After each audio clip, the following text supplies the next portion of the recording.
Hey class, what's going on? Aleko here, and I'm back with the personal leadership speech. So the two questions I did, well, the first one was recent job interview, how effective was the interview, and what would I change? So my most recent job interview was frankly like 2.5 weeks ago.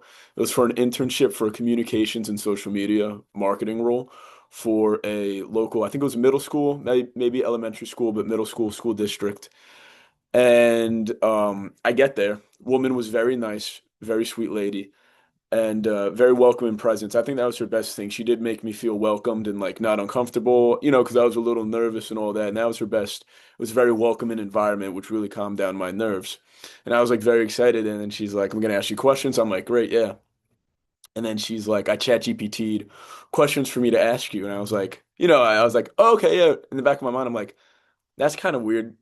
I viewed it as, and it's literally like, she was like, "I printed you one for you to see," because we were on the other side of the table. And I was like, "Okay, cool." And it's literally like, "Great, thanks for asking me like top 10 best questions to ask like a communications internship." And I was like, me personally, I viewed it as a little bit unprofessional and kind of lazy. She was just telling me how they just started this internship program that they needed interns. So I was expecting like overblown, like I thought I was going to be like way out of my league for this internship, and I thought I'd be viewed as like way too unqualified because there's not much. I haven't done much. I had an internship before, and I was just thinking like, hey, if I could get two before I graduate because I'm a senior, that'd be great for the resume. And it was ChatGPT'd, and I don't know, I just viewed it as very unprofessional and yeah, again, very lazy.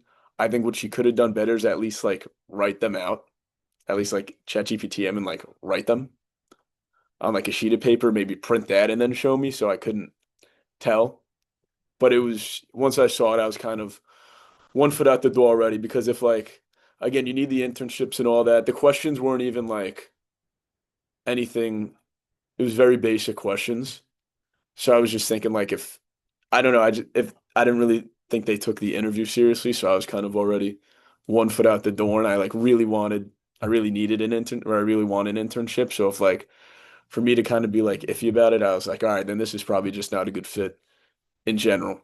But in terms of the interviewer, like who she was a great person. Again, very welcoming, made me feel very comfortable.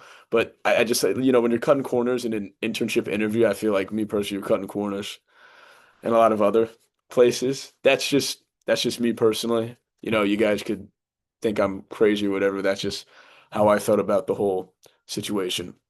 My second thing is question was what have you developed early on in your career and what motivates you?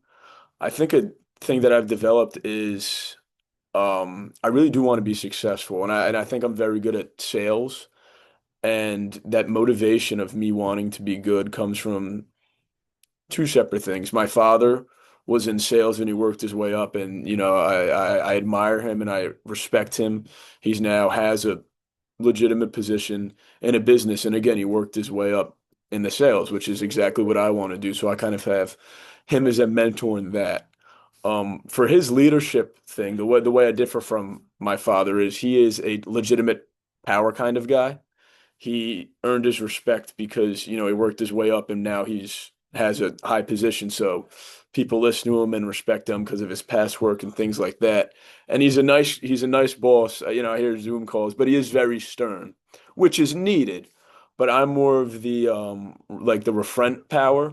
I want people to like respect me because I'm really likable and all that. And that mainly that motivation and that me being that type of leader comes from senior year of high school. I got my first actual job that wasn't delivering pizzas. I worked at Dick's Sporting Goods, and my boss was like a grump.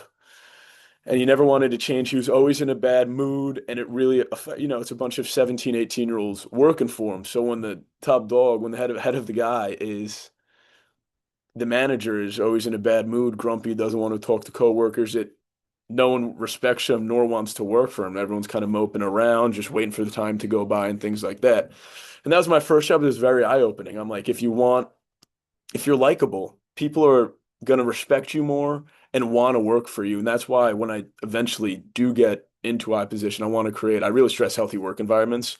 I don't want to be a grump like my last worker. And I really do want to be the guy that I earn my respect because I'm so likable and people want to work for me. So that's pretty much it today, guys. Have a great weekend and take it easy.